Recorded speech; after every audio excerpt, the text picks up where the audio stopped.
We got another React show. I've been told this is going to be a lot of kumbaya because it's some of our favorite financial YouTube channel. Brian, I am so excited for this. Let's see what the content team has for us. It's come to my attention that a lot of you are investing in ETFs and index funds that own the same things. So there's this website right here where you can put in 2 ticker symbols of ETFs and you can see how much overlap there is. You can see here with the ETF that tracks the S&P 500, VOO, and QQQ, which is the one that tracks the NASDAQ, that there is a 50% overlap by weight and 85 number of overlapping holdings. QQQ only has 101 holdings. That means 84% of the stocks you are buying in QQQ are already in VOO. That's not necessarily a bad thing. QQQ is more concentrated in technology, so you will get more of a return out of QQQ when that sector does well. But I've seen some portfolios where people buy VOO and SPY at the same time, and SPY is just the same thing. It's just by a different company. So you can see that the overlap by weight is 99%, and there are 496 overlapping holdings. That's not good. What you want is something like this. This is VOO and SCHD, and as you can see, it's only 7% overlap by weight with 43 overlapping holdings. Yes, that's still a lot, but considering the S&P 500 has 500 stocks, you're just not going to be able to avoid that much. So anytime you're composing a portfolio, you just want to be mindful of this. You can have some overlap, of course, but too much, like 80% plus, would just be a little bit redundant. You know, I've shared the story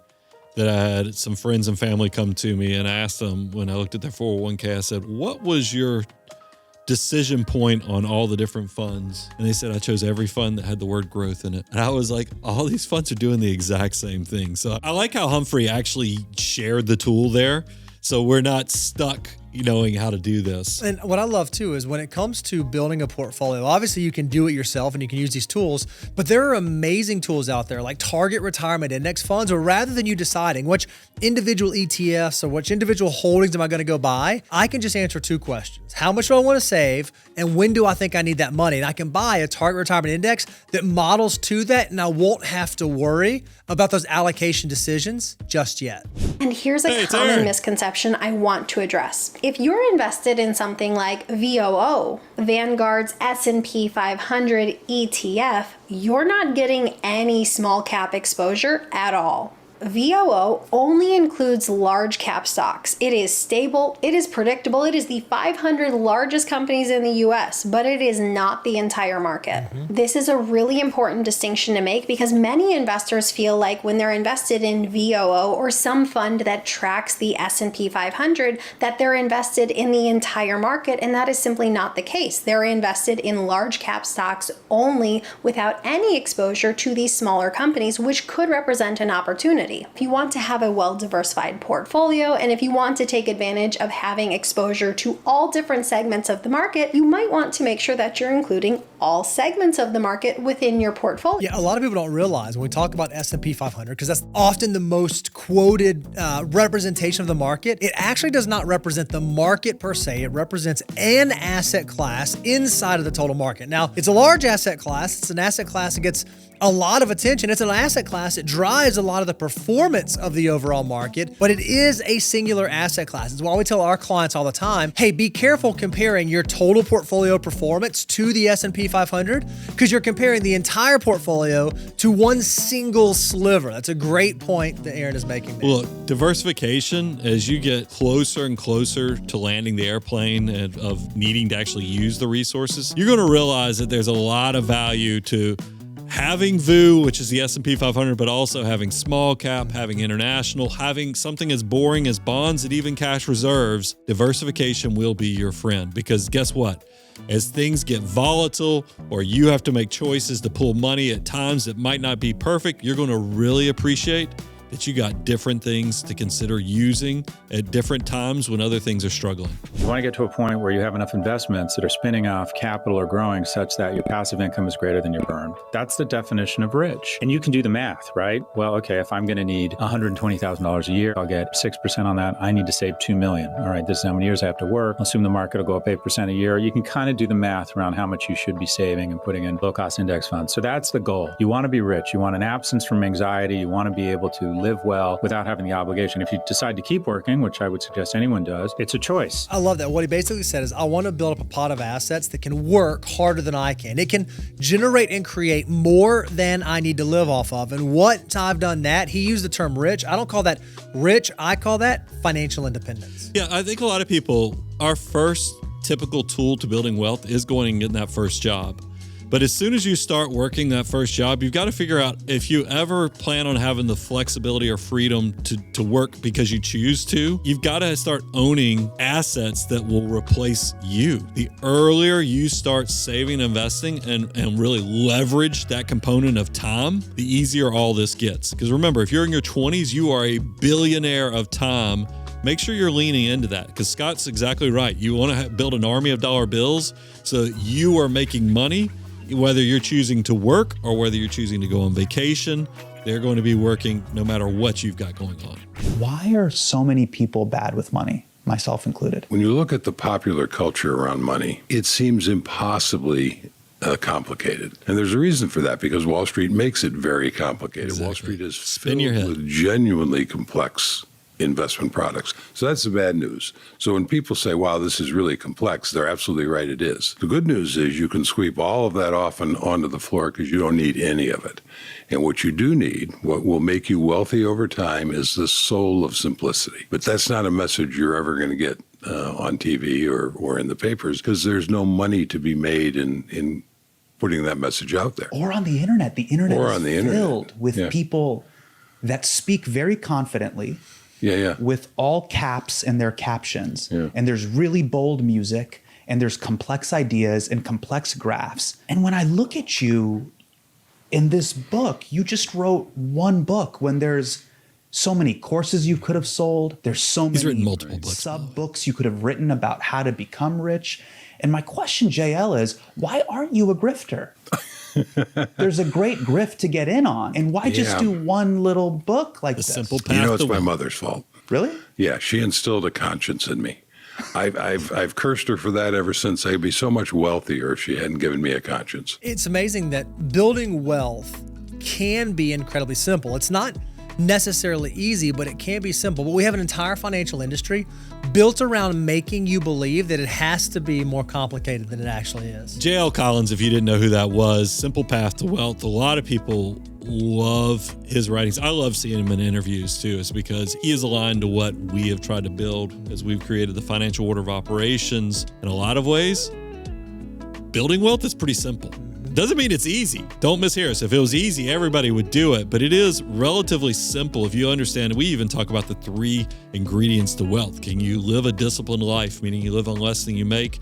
Use that to create margin or money that you actually put to work, and give it enough time through compounding growth, and voila, you're going to end up just like J.L. Collins talked about with the simple path to wealth. I stopped living paycheck to paycheck as someone who graduated with 6 figures of student loans. Number 1 is building a checking fund or a month ahead fund. After dealing with overdraft fees and anxiety around checking my bank account, I decided to intentionally save 1 month of expenses and keep it in my checking account. This way, I never have to worry about the timing of my next paycheck and when my bills are going to be pulled, because I know I have that money set aside and ready to go. You can start building your own checking fund by adding a line item in your budget and allocating a little bit each month. Even just $5 or $10 a month will help build this up over time. And speaking of budgeting, number 2 is manually tracking all of my expenses. I've tried the automated apps, but I found that I was really bad about just ignoring it. Seeing exactly where your money is going and manually tracking helps you stay accountable and also see where you can make improvements in your finances. I use my annual budget planner to make a plan for my finances across the entire year. This helps so much to understand where my money is actually going and how much I have left over to go towards my other goals. And if there's absolutely nowhere that you can make improvements or cut back, you know that number 3 is going to be the most important thing to focus on, and that is increasing your income. I know this is annoying to hear and very obvious, but when your debt is almost twice your annual salary like mine was, increasing my income was really the only chance that I had to make progress. I job hopped every 1 to 2 years. I got certificates in my field. I started pet sitting. I did bank account and credit card turning. I did couponing. Honestly, anything that I could do to earn $1 or save $1 helped so much in getting ahead of my finances. What Mackenzie laid out there is basically,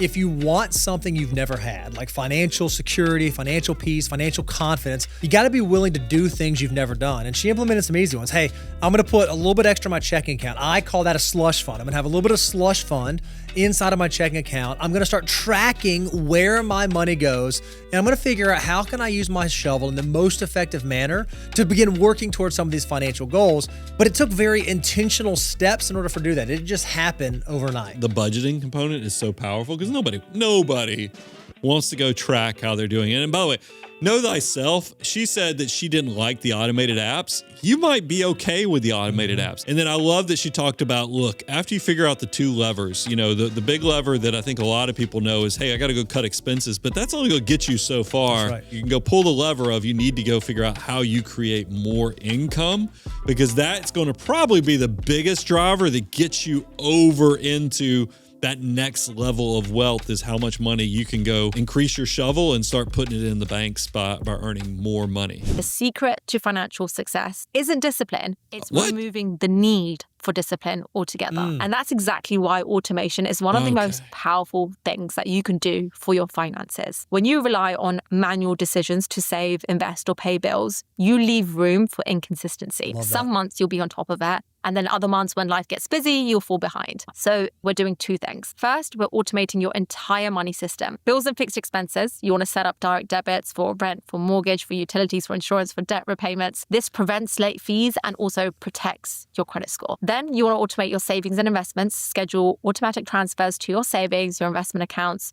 your retirement fund. Then you want to pay yourself first. You want to put that into your own pocket before paying anyone else. And then the rest is your everyday spending. Use a separate account or a card for your fun money, your daily expenses. This makes budgeting effortless because when the money's gone, you know that it's gone. The second thing you want to do is review and adjust your financial plan, because your financial plan isn't set in stone. Continuously check in with yourself and ask yourself, are my automated savings and investments still aligned with my goals? Has my income increased? If so, can I increase my savings rate? I'm not willing to throw out discipline, because I absolutely love the component of discipline, meaning you live on less than you make. But I do completely agree with her in the aspect of make it automatic for the people. If you can automate your financial life, you really can make this almost a journey that walks as close to inevitable as possible. Yeah, discipline is required, but I think even automating stuff takes an element of discipline to do that. What she's trying to do is she wants to make the good decisions as easy as possible. These things happen automatically, and then make the bad decisions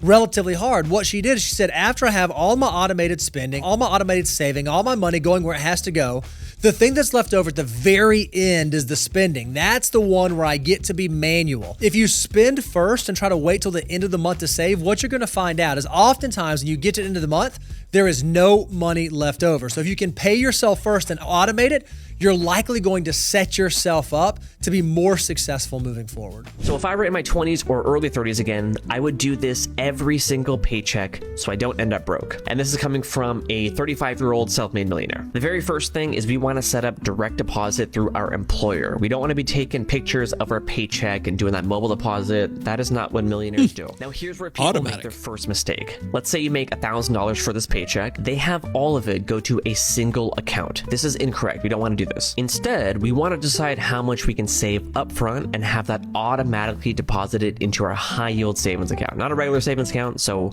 we're not talking about Chase, Wells Fargo, Bank of America. These are the worst places to keep the majority of your cash. So if it's 10%, 20%, 5%, whatever you can comfortably save, have it automatically go here, and the rest can go into your checking account. Now, the reason why we don't want to use Bank of America, Chase, Wells Fargo is because they pay such a low interest rate on your cash, and the high yield savings accounts are paying well over 300 times more. And here's an example. This is our bank and they're paying us passive income every single month. We do nothing. This is just our money sitting here earning us passive income. Next, I'd set up an automated transfer every single month to contribute money to a Roth IRA. Now, ideally, we want to contribute at least 10% of our income here, but just do whatever you can for now. Now, one mistake people make with the Roth IRAs is they deposit money and they just leave it there. This is also incorrect. We want to take this money and invest it into index funds so the money grows over time. So for example, if we invest $583 per month for 40 years, earning just a modest 7% return, this is after inflation, we have $1.4 million, and all the money in this Roth IRA is tax-free as long as you withdraw the profits in retirement. And lastly, here's what we do with the money in your checking account. Part of this money is going to go towards your living expenses, and ideally we want this to be less than 60% of our income, and the rest of it just goes towards the fun stuff. Don't feel guilty about buying that coffee or that boba or that video game. We got to have fun while we're young. And for more ways to be a rich nerd, be sure to follow. What I liked is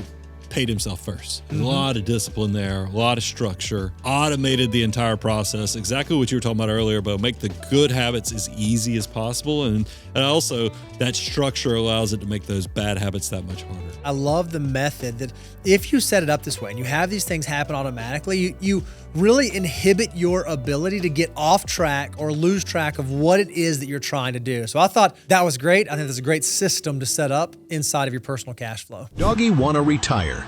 No work, no fetch. Just nap in Sun and Chew toys all day. But how'd Doggy get there? Doggy need bones. Lots of bones.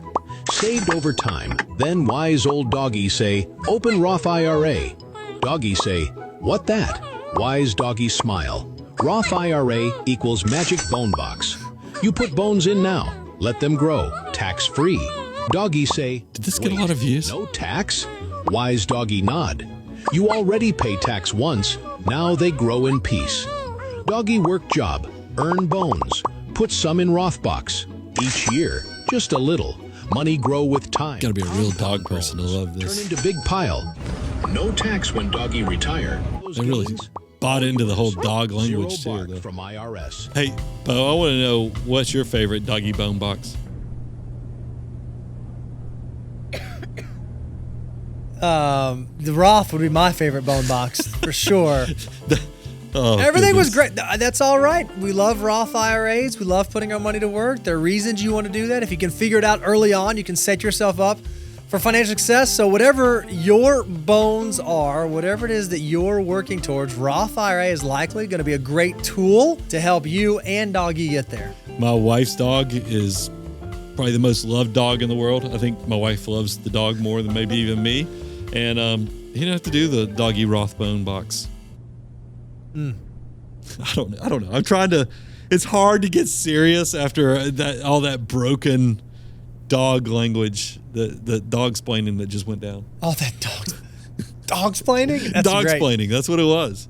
What's amazing is I love all these YouTubers laid out that, again, building wealth does not have to be complicated, does not have to be complex. It's fairly simple, but it's not easy. So if you can figure it out early on, the path becomes that much easier. Guys, we absolutely love creating content to help you accelerate your journey to building financial independence. I mean, we had some big heavy hitters in there. I mean, I always love it whenever we have a JL Collins clip in there. He always just feels like your favorite uncle who's kind of just laying out some facts. And I like to think that if you come to our channel and you go to our website, moneyguy.com/resources, you're also going to be overwhelmed with just the common sense, the simplicity, and all the tools that are also help you build your path to financial independence. I'm your host, Brian Preston, Mr. Bo Hansen, Money Guy team, out.